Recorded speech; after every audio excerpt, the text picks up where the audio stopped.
ملیاباد میں ایک خان صاحب ہوا کرتے تھے جو اپنے بھائی سے یوں تو بے پناہ محبت کرتے تھے، مگر جائیداد میں اس کا حصہ بانٹنے کو تیار نہ ہوتے تھے۔ کہتے تھے بٹوارا نہیں ہونے دوں گا۔ بھائی کیا کرتا؟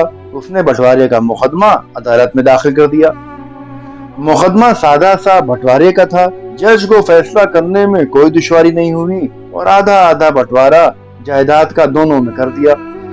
انہوں نے اسی وقت جج کو مخاطب کر کے کہا، جج صاحب، آپ کا یہ فیصلہ بس کاغذات تک ہی محفوظ رہے گا، اس سے جائیداد پر ذرہ برابر بھی فرق نہیں پڑے گا۔ جج نے کہا، یہ آپ کیا کہہ رہے ہیں؟ اس پر وہ بولے، میں کہہ رہا ہوں جس دن آپ کی طرف سے بٹوارے کے لیے خندقیں کھودی جائیں گی اور حد بندی کے پتھر نصب کر دیے جائیں گے، اس کے دوسرے ہی دن زاہد علی خان تمام خندقوں کو پھر سے پٹوا کر حد بندی کے سارے پتھروں کو پھکوا کر جائیداد پر پھر سے قبضہ کر لے گا اور آپ منہ دیکھتے رہ جائیں گے۔ جج صاحب بولے، یہ تو آپ کورٹ کی توہین کر رہے ہیں، اس کا انجام خطرناک ہوگا۔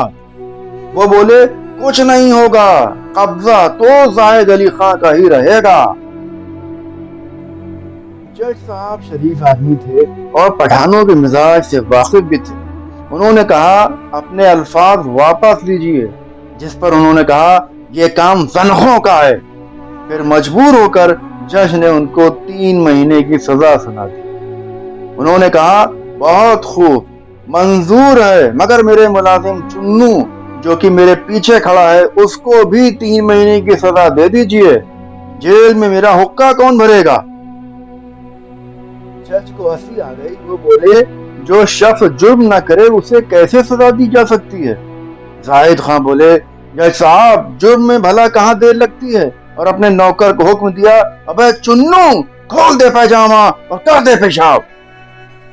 چنو نے فوراً حکم کی تعمیل میں دھل دھل دھل دھل پیشاب کر دیا۔